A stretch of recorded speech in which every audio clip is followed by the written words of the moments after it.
Organic फ़ोटोकेमिस्ट्री की बात हम करते हैं कि किसी भी मॉलिक्यूल को यदि हम एक्साइटेड स्टेट में लाना चाहते हैं तो हमारे पास दो ऑप्शन हैं। या तो हम उस सिस्टम का टेम्परेचर इंक्रीज़ कर दें जिससे उसको कंटिन्यूस एनर्जी मिलेगी, या फिर मॉलिक्यूल को इरेडिएट करें। तो दोनों ही तरीके से हम उसको एक्साइटेड कर सकते हैं। जहाँ हम टेम्परेचर इंक्रीज़ करके मॉलिक्यूल को एक्साइट करते हैं वो स्टडी हम थर्मोकेमिस्ट्री में करते हैं, और जहाँ रेडिएशंस हैं हम मॉलिक्यूल को एक्साइट करते हैं, उनका अध्ययन जहाँ किया जाता है वो फ़ोटोकेमिस्ट्री कहलाती है। ऑर्गेनिक रिएक्शंस को हम रेडिएशंस द्वारा एक्साइट कर सकते हैं, और वर्तमान में इस तरह का अध्ययन ऑर्गेनिक केमिस्ट्री में बहुत ही महत्वपूर्ण हो गया है, क्योंकि इस समय इन्वायरमेंटल प्रॉब्लम्स वर्ल्ड वाइड हम जानते हैं बहुत ज़्यादा फैली हुई है प्रॉब्लम, और इसकी रेमेडी बहुत ही आवश्यक है। मुख्य रूप से यदि देखा जाए तो इन्वायरमेंटल पोल्यूशन में साइंस और टेक्नोलॉजी, इन दोनों का बहुत ही ज़्यादा रोल है। कोई भी टेक्निकल डेवलपमेंट के साथ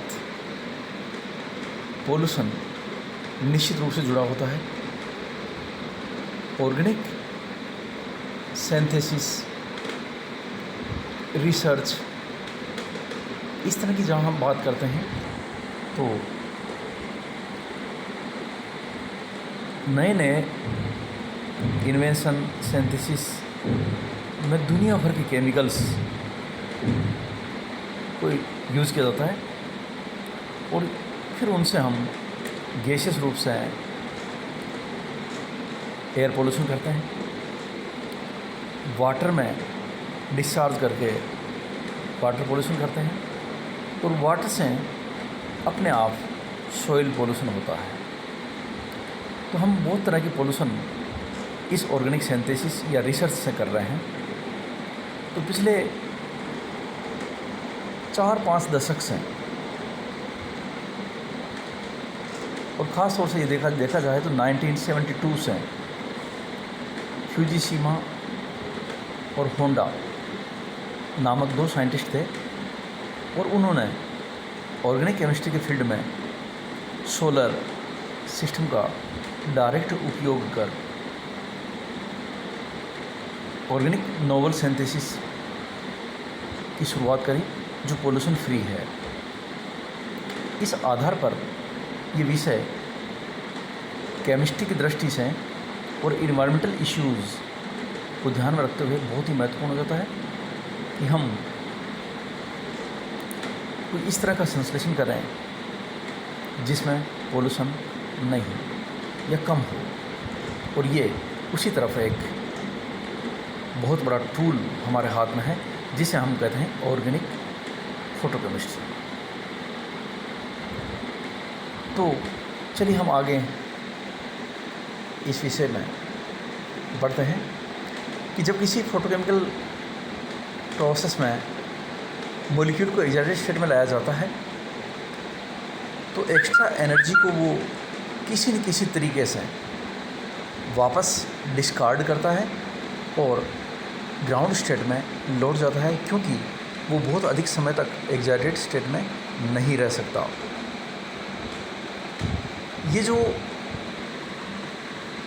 अमाउंट है, एक्स्ट्रा अमाउंट एनर्जी की, ये इस बात पर डिपेंड करती है कि किस वेवलेंथ के रेडिएशन को मॉलिक्यूल ने एब्जॉर्ब किया है, और इसे हम प्लैंक्स क्वांटम रिलेशन से बहुत सरलतापूर्वक ज्ञात कर सकते हैं।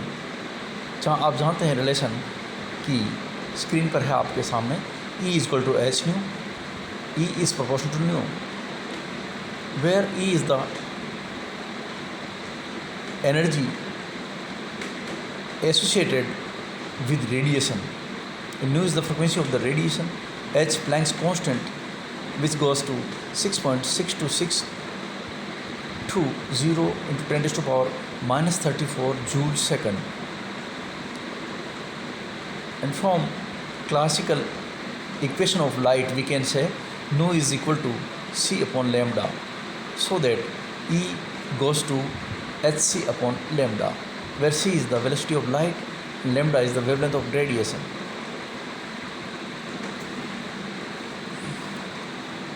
यदि हम एटम के क्वांटम मैकेनिकल मॉडल की बात करें या मॉलिक्यूलर ऑर्बिटल थ्योरी की बात करें, जहां मॉलिक्यूल के बनने को समझाया गया है, तो हम जानते हैं कि एटम हो चाहे मॉलिक्यूल हो, इन दोनों थ्योरीज़ में जो एटॉमिक मॉडल है श्रोडिंगर हाइजेनबर्ग द्वारा दिया गया, और मॉलिक्यूलर ऑर्बिटल थ्योरी है जो मॉलिक्यूल्स के बारे में, तो दोनों में हम देखते हैं चाहे एटम हो चाहे मॉलिक्यूल हो, एनर्जी जो है एनर्जी लेवल्स के रूप में वहाँ पर उपस्थित होती है। देखिए स्क्रीन पर इलेक्ट्रॉन जो किसी डिस्क्रीट इलेक्ट्रॉनिक लेवल पर उपस्थित होता है उसे हम ऑर्बिटल कहते हैं, जहां एटम के मामले में इसे एटॉमिक ऑर्बिटल और मॉलिक्यूल के मामले में इसे मॉलिक्यूलर ऑर्बिटल कहते हैं, जो एक क्वांटाइज्ड एनर्जी के साथ किसी पर्टिकुलर रेंज में या जोन में मॉलिक्यूल का इलेक्ट्रॉन उपस्थित होता है। अब किसी भी सिस्टम की हम बात करें, चाहे वो मॉलिक्यूलर हो चाहे वो इलेक्ट्रॉनिक एटॉमिक हो, तो टोटल एनर्जी को हम इस प्रकार दे सकते हैं कि energy total is equal to energy translational plus energy rotational plus energy vibrational plus energy electronic excitation. इनमें से देखिए ट्रांसलेशनल एनर्जी जो होती है वो क्वांटाइज्ड नहीं होती है, क्योंकि मॉलिक्यूल 3D में कहीं भी मूवमेंट कर सकता है, लेकिन ये जो ट्रांसलेशनल एनर्जी होती है इसकी वैल्यू मैक्सिमम 4% होती है। टोटल एनर्जी कंटेंट में लेस देन 4% पार्ट जो होता है वो ट्रांसलेशनल एनर्जी का होता है, और बाकी जो 3 एनर्जी बची है कौन सी, रोटेशनल, वाइब्रेशनल और इलेक्ट्रॉनिक एक्साइटेशन, ये तीनों प्रकार की एनर्जी क्वांटाइज्ड होती है। तो हम इस ट्रांसलेशनल एनर्जी को इसमें से नेग्लिजिबल मान सकते हैं, और इसको हम कहते हैं अप्रोक्सीमेट एनर्जी, जो इन 3 एनर्जी के टोटल के बराबर ही होगी। Energy total equal to energy of rotation plus energy of vibration plus energy of electronic excitation. और इस प्रकार का ये जो कंसेप्ट है अप्रोक्सीमेट करने का तरीका, जिसमें हमने 4% पार्ट को नेग्लिजिबल मान लिया है और बाकी सारी एनर्जी को ही हम टोटल एनर्जी के बराबर कंसिडर करते हैं। इस कंसेप्ट को हम कहते हैं बॉर्न ओपेनहीमर अप्रोक्सीमेशन, जिसको हम कई बार पिछली कक्षाओं में आप लोग देख चुके हैं। तो किसी भी केमिकल चेंज के लिए ग्राउंड स्टेट में मॉलिक्यूल को एक सफिशेंट एनर्जी अमाउंट देनी होगी, और वो एनर्जी उस मॉलिक्यूल को मॉलिक्यूलर ऑर्बिटल में इलेक्ट्रॉन्स को lower energy states to upper energy state में एक्साइट कर देती है, और वो मॉलिक्यूल एक्साइटेड कहलाता है। जहाँ एक जो मुख्य ऊर्जा स्तर होता है उससे किसी दूसरे मुख्य ऊर्जा स्तर पर जब इलेक्ट्रॉन को एक्साइट करना हो, तो हम जानते हैं कि हमको यूवी या विजिबल लाइट देनी होगी, जो बहुत सफिशेंट एनर्जी होती है इलेक्ट्रॉनिक ट्रांसमिशन के लिए। Lower electronic state to upper electronic state वो चला जाता है। हम जानते हैं कि प्रत्येक इलेक्ट्रॉनिक स्टेट फिर क्वांटाइज्ड वाइब्रेशनल लेवल्स में डिस्ट्रीब्यूट होती है। जैसे बहुत सारे वाइब्रेशनल लेवल्स होते हैं प्रत्येक इलेक्ट्रॉनिक स्टेट के साथ, और फिर प्रत्येक वाइब्रेशनल लेवल अनंत संख्या में रोटेशनल एनर्जी लेवल्स में डिस्ट्रीब्यूट होते हैं, जो और ये एनर्जी भी क्वांटाइज्ड होती है। हम जानते हैं वाइब्रेशनल ट्रांसमिशन के लिए आपको इंफ्रारेड जोन्स के रेडिएशंस देने होंगे या मॉलिक्यूल को उन रेडिएशंस की आवश्यकता होती है, और रोटेशन के लिए मॉलिक्यूल को जो आवश्यकता होती है वो माइक्रोवेव जोन के रेडिएशन की होती है, जो रेडियो फ्रिक्वेंसी के बिल्कुल निकट होते हैं। इस प्रकार से हम टोटल एनर्जी को इस बोर्न ओपेनहीमर अप्रोक्सीमेशन के सहायता से और मोर्स डायग्राम खींचकर स्पष्ट समझ सकते हैं। देखिए, जिस मोर्स डायग्राम की मैं बात कर रहा हूँ वो आपके सामने स्क्रीन पर है। इसमें यदि आप ध्यान से देखेंगे तो ये यहाँ से एनर्जी देखिए आप, यहाँ पर एक मॉलिक्यूल है आपका और दूसरा एक एटम है और दूसरा अगर डायटोमिक सिस्टम है तो ये दूसरा यहाँ पर इसके सेंटर में है। इन दोनों के बीच में ये वाइब्रेशन कर रहा है, जिसमें एक को हमने कांस्टेंट मान लिया, दूसरा वाइब्रेट कर रहा है। तो आप देखेंगे इस वाइब्रेशनल एनर्जी को आप बढ़ा देंगे तो यहाँ पहुँच गए, देखिए आप यहाँ, तो निश्चित रूप से ये डिस्टेंस बढ़ गई है। ये डिस्टेंस कम थी और ये डिस्टेंस जो रेस्ट मास में इसका, इस इलेक्ट्रॉनिक स्टेट का रेस्ट जो अवस्था है, मिनिमम लेवल है, मिनिमा है इस कर्व का, वहाँ पर डिस्टेंस ज़्यादा है और इस कर्व के मिनिमा की डिस्टेंस कम है। तो ये हम इसमें देख सकते हैं। अब यहाँ देखिए आप, ये इलेक्ट्रॉनिक लेवल है, ये फिर इलेक्ट्रॉनिक लेवल है, और इन दोनों इलेक्ट्रॉनिक लेवल में, इस लेवल में और इस लेवल में, दो इलेक्ट्रॉनिक लेवल आपके पास है।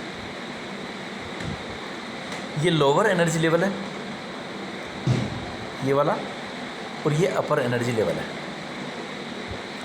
इस लोअर एनर्जी लेवल के प्रत्येक जो ये लेवल है ये वाइब्रेशनल लेवल्स में डिस्ट्रीब्यूटेड है बहुत सारे, जहाँ इनको V1, V2, V3, V4 इस तरह से हम इनको क्वांटम नंबर्स के आधार पर हम डिस्ट्रीब्यूट कर सकते हैं। और फिर नेक्स्ट ऊपर वाला जो इलेक्ट्रॉनिक लेवल है एक्साइटेड स्टेट में है, वो भी V1 days, V2 days, V3 days, V4 days इस तरह के वाइब्रेशन लेवल्स में डिस्ट्रीब्यूटेड है।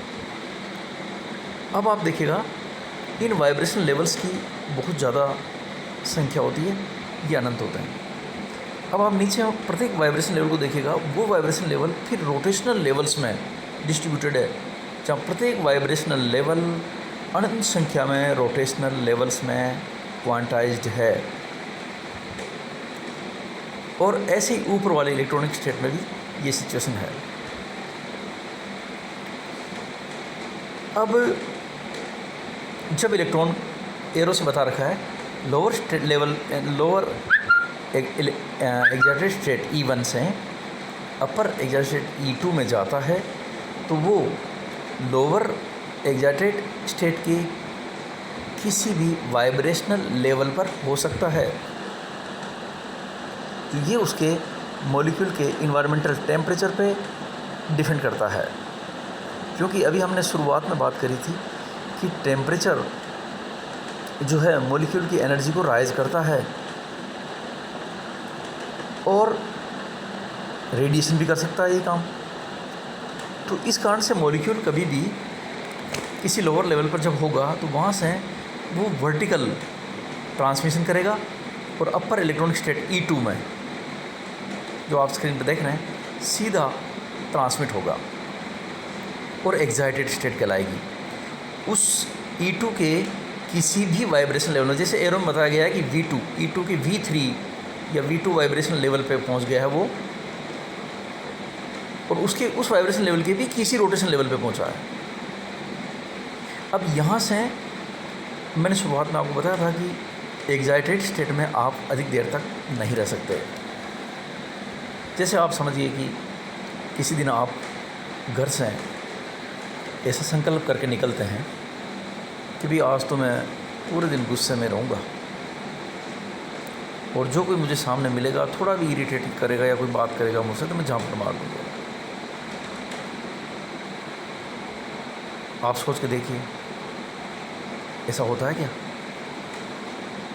कभी नहीं हो सकता। क्यों नहीं हो सकता कि आप एग्जाइटेड स्टेट में अधिक देर तक नहीं रह सकते, आप गुस्से को ज़्यादा देर तक धारण नहीं कर सकते। एड्रेनलिन हार्मोन आपके अंदर जो सिक्रेट हुआ है वो थोड़ी देर में वापस ग्राउंड स्टेट पे लौट आएगा और आपका गुस्सा ख़त्म हो जाएगा। ऐसा ही कुछ आप समझ लीजिए मॉलिक्यूल्स के लिए भी लागू होगा। आपने उसको एक्स्ट्रा एनर्जी दी है जिससे वो अपर स्टेट में पहुंच गया है। अब वहाँ से वो वापस लोअर स्टेट में निश्चित रूप से पहुँचेगा और ये जो है बहुत ही नैनो सेकंड्स में होने वाली घटना है। ये एक्साइटेड मॉलिक्यूल अनेक तरीक़ों से वापस ग्राउंड स्टेट में आ सकता है और इसी परिघटना का लाभ उठाकर हमने ऑर्गेनिक फोटोकेमिस्ट्री को डेवलप किया है। ये एक्साइटेड मॉलिक्यूल रेडिएशंस के रूप में एनर्जी को डिस्कार्ड कर सकता है। ये फोटो एनर्जी के रूप में वापस डिस्कार्ड कर सकता है और ये उस मॉलिक्यूल में परमानेंट केमिकल चेंजेस ला सकता है जिसका उपयोग हम ऑर्गेनिक रिएक्शन को ऑर्गेनाइज करने में कर सकते हैं, ऑर्गेनिक सिंथेसिस प्रोसेस को संपन्न करा सकते हैं। तो इस तरह से एक्साइटेड मॉलिक्यूल हमारे लिए बहुत ही उपयोगी बन गया है और इसी मोर्स डायग्राम के इस घटना का उपयोग ही हम मुख्य रूप से इस ऑर्गेनिक फोटोकेमिस्ट्री में कर सकते हैं कई तरह से। इसी को हम इस चैप्टर में आगे हम देखेंगे।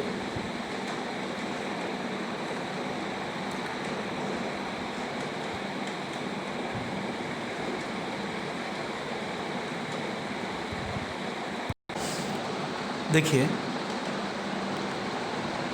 कि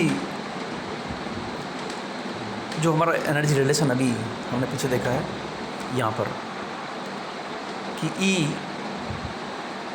equal to H upon lambda और इसे हम कैलकुलेट कर सकते हैं। एच का मान रखिए आप, सी का मान रखिए आप, केवल लेमडा हमारा अगर हम नहीं रखते हैं तो इन दो को मान अगर हम पुटअप करते हैं इसमें तो ये वैल्यू आती है 2.86 × 10⁴ अपॉन लेमडा एनर्जी वैल्यू।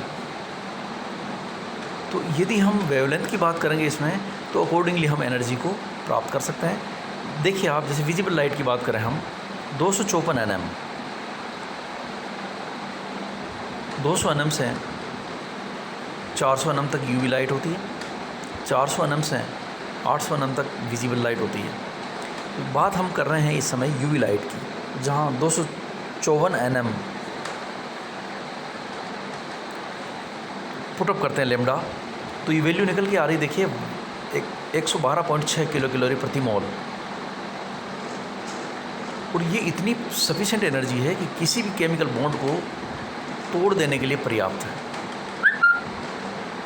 तो यूवी लाइट में अगर हम किसी मॉलिक्यूल पर डालते हैं तो उसके केमिकल बॉन्ड को बड़ी आसानी से तोड़ देता है। इस प्रकार यदि हम किसी भी फोटोकेमिकल चेंज की बात करें तो इलेक्ट्रोमैग्नेटिक रेडिएशन नीचे इस स्कीमेटिक डायग्राम में आपको प्रदर्शित किया गया है। आप देखिए कि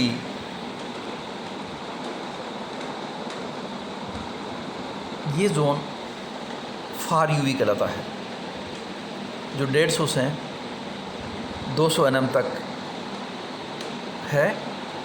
और उसके बाद देखिए ये जो है हमारा 200 से 400 के बीच का जोन, इसको हम अल्ट्रावायलेट कहते हैं। और इससे ऊपर देखिए 400 से 800 nm का जो एरिया है इसको हम कहते हैं विजिबल जोन। फिर इससे 800 nm से 1000 nm की बात करें तो ये नियर IR कहलाता है। और देखिए अगर आप ध्यान से देखते हैं तो R आने से इंफ्रा रेड का गया, R for red, infrared. और वी है, वी मतलब वॉयलेट, अल्ट्रा वॉयलेट, वी से वॉयलेट, अल्ट्रा वॉयलेट और इंफ्रा रेड, आर से रेड। इस तरह से इसको हमने इनका नॉमिनेशन किया है इन जोन का। और विबग्योर, बेनी, आहफ, विनाला बोलते हैं आप इसको। ये सातों रंग होते हैं जो हमें इंद्रधनुष में दिखते हैं, या प्रिज्म से हम विजिबल लाइट को जब पास करते हैं तो यही आपके ये कलर आपको दिखते हैं, विबग्योर। एनर्जी की बात करें तो एनर्जी इस तरफ बढ़ रही है और वेवलेंथ इस तरफ बढ़ रही है। तो एनर्जी जो होती है, बैंगनी कलर जो होता है हमारा, इस बैंगनी कलर की एनर्जी सबसे ज़्यादा होगी और वेवलेंथ सबसे कम होगी। फिर नेक्स्ट करें हम तो इंडिगो कलर की वेवलेंथ ज़्यादा होगी और एनर्जी कम होगी। फिर ब्लू की बात करें तो वेवलेंथ ज़्यादा होगी, एनर्जी कम हो जाएगी। फिर ग्रीन की बात करेंगे, जी फॉर ग्रीन की बात करेंगे तो वेवलेंथ बढ़ जाएगी, एनर्जी घट जाएगी। वाई की बात करेंगे, येलो की, तो एनर्जी घट जाएगी और वेवलेंथ बढ़ जाएगी। ऑरेंज की बात करें तो एनर्जी घट जाएगी, वेवलेंथ बढ़ जाएगी। रेड की वेवलेंथ सबसे ज़्यादा होगी, एनर्जी सबसे कम होगी। वोलेट की जो एनर्जी है सबसे ज़्यादा होगी, वेवलेंथ सबसे कम होगी। तो ये सारे रेडिएशंस इलेक्ट्रोमैग्नेटिक रेडिएशन कहलाता है। और इसी प्रकार से ये सब डिस्ट्रीब्यूटेड है वेवलेंथ के साथ में और एनर्जी के साथ में। इसके बाद देखिए नियर IR, फिर IR कहलाता है कितना, ये 1 माइक्रोन। देखिए आप माइक्रोन, ये लिया हमने यूनिट, 1 माइक्रोन से 2.5 माइक्रोन के बीच का एरिया है ये, तो कहलाता है हमारा IR। और 2.5 से 15 के बीच में, देखिए आप 2.5 to 15, ये बीच का जो एरिया है इसको हम कहते हैं प्योर IR। और फिर इससे ऊपर फार IR है, फिर नेक्स्ट माइक्रोवेव, और इस तरह से चीज़ें वहाँ पे आ जाती है। अब आप देखिए कि जब भी हम किसी मॉलिक्यूल को यूवी या विजिबल जोन की लाइट देते हैं तो इलेक्ट्रॉनिक एक्साइटेशन होगा, यानी E1 to E2 या फिर और ऊपर तक वो जा सकता है। यदि हम उसे IR जोन की, जो आपको दिख रहा है देखिए, जो प्योर IR कहलाता है 2.5 to 15, ये जो होता है इसमें मॉलिक्यूल्स में डिफरेंट वाइब्रेशंस होते हैं। ये वाइब्रेशंस स्ट्रेचिंग भी होते हैं और बेंडिंग भी होते हैं, जिसको आपने IR में पढ़ा है अच्छे से पिछली कक्षाओं में, जहाँ भी आया था। आई थिंक ये सेकंड ईयर में था और फिर फाइनल में भी था। तो वहाँ पर आपने देखा है कि बहुत प्रकार के वाइब्रेशंस वहाँ पे मौजूद है, जिसमें मॉलिक्यूल के बॉन्ड टूटते नहीं हैं, लेकिन कई तरह से various modes of vibrations are there, जिसमें बेंडिंग, स्टिचिंग, फिर बेंडिंग में in the plane, out of the plane, और स्टिचिंग में सिमेट्रिक स्टिचिंग, एसिमेट्रिक स्टिचिंग, इस तरह से कई सारे वाइब्रेशन होते हैं। तो ये मॉलिक्यूल में वाइब्रेशन करते हैं। इससे फिर आगे जाएंगे हम माइक्रोवेव जोन में जाएंगे तो वहाँ केवल रोटेशन करता है मॉलिक्यूल। तो कहने का तात्पर्य ये हो गया है कि एक्साइटेड मॉलिक्यूल्स होता है वो कई प्रकार के तरीक़ों से ग्राउंड स्टेट में लौटता है, या फिर वो परमानेंट केमिकल चेंजेस अपने अंदर कर लेता है, जिसको हम कहते हैं सिंथेसिस, या कोई भी पर्टिकुलर रिएक्शन वहाँ पर पॉसिबल है। अब देखिए कुछ जनरल प्रोसेसेस क्या क्या हो सकते हैं। तो यहाँ देखिए नंबर 1, ये नंबर 1 यहाँ पर है। तो इसमें देखिए आपकी एक्साइटेशंस हैं, लोअर एनर्जी लेवल्स हैं, लेवल के मॉलिक्यूलर ऑर्बिटल्स हैं, अपर एनर्जी लेवल के मॉलिक्यूलर ऑर्बिटल में इलेक्ट्रॉनिक ट्रांजिशन हो जाता है। जनरली ये HOMO से LUMO तक होता है इन जनरल मैक्सिमम केसेस में। Highest occupied molecular orbital HOMO से lowest unoccupied molecular orbital LUMO में एक्साइटेशन होता है यूजुअली, यानी बॉन्डिंग टू एंटी बॉन्डिंग ये पहुंचता है मॉलिक्यूल, और कई बार हायर स्टेट में भी जा सकता है। लेकिन जब हम फोटोकेमिस्ट्री को बहुत विस्तार से जानेंगे तो आप इस बात को अच्छे से समझ पाएंगे कि उनके चांसेस घटते जाते हैं, क्योंकि केवल मॉलिक्यूलर एक्साइटेशन मात्र इलेक्ट्रॉन का ऑब्जेक्टिव नहीं है, वो मॉलिक्यूल में कई प्रकार के परमानेंट चेंजेस भी कर सकता है। तो इस प्रकार ये molecule lower to upper nearest molecular orbital में जनरली ट्रांसमिट होता है। जनरली होता क्या है, पेयर्ड इलेक्ट्रॉन्स जो होते हैं वो अनपेयर हो जाते हैं और एक इलेक्ट्रॉन वहाँ से अपर इलेक्ट्रॉनिक स्टेट में पहुँच जाता है, जो एंटी बॉन्डिंग मॉलिकुलर ऑर्बिटल है LUMO जनरली वो होता है। यहाँ पर ये ध्यान देने वाली बात है कि उसका स्पिन अपोजिट नहीं होता है, अपना स्पिन चेंज नहीं करता है, क्योंकि आप जानते हैं कि जब स्पिन पेयर्ड होते हैं तो उनके स्पिन अपोजिट डायरेक्शन में होते हैं। एक इलेक्ट्रॉन ऊपर की तरफ है तो दूसरा इलेक्ट्रॉन ऐसे नीचे होगा। अब एग्जैक्ट होने के बाद ये इलेक्ट्रॉन वापस जब ऊपर जाएगा, ये इलेक्ट्रॉन सपोज ऐसे जा रहा है ऊपर की तरफ, तो यहाँ पर भी इस इलेक्ट्रॉन का स्पिन यूँ ही रहेगा, ये स्पिन को इस तरह नहीं कर सकता। तो ये कंडीशन सबसे पहली है और सबसे ईजी एक्साइटेशन प्रोसेस है, सिमेट्रिकली अलाउड है। इस प्रकार की ट्रांजिशन की इंटेंसिटी बहुत ज़्यादा होती है क्योंकि ये सिमेट्रिकली अलाउड है। अगर इसको स्पिन को आपको ऐसे करवाना है तो ये सेम स्पिन हो गया लोअर और अपर लेवल में, ये इलेक्ट्रॉन तो यहीं रहेगा। एक इलेक्ट्रॉन एक्साइट हुआ तो ये तो इलेक्ट्रॉन का स्पिन ये हो सकता है या इसका स्पिन ये हो सकता है, तो ये स्पिन नहीं हो सकता कभी भी, बहुत रेयर चांसेस है। स्पिन कैसा होगा, ये इस तरह का स्पिन होगा इसका।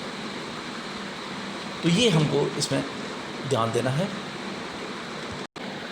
आज हम यहाँ तक ही करेंगे, इसको आप ध्यान से पढ़िएगा, और यदि आपको कोई किसी तरह की इसमें डाउट्स दिखते हैं, कोई क्वेरी है, तो आप व्हाट्सएप पे शेयर कर सकते हैं। मेरे पर्सनल मोबाइल नंबर पर भी आप इसको शेयर कर सकते हैं। और आपको शुरुआत से इनको पकड़ के चलना है।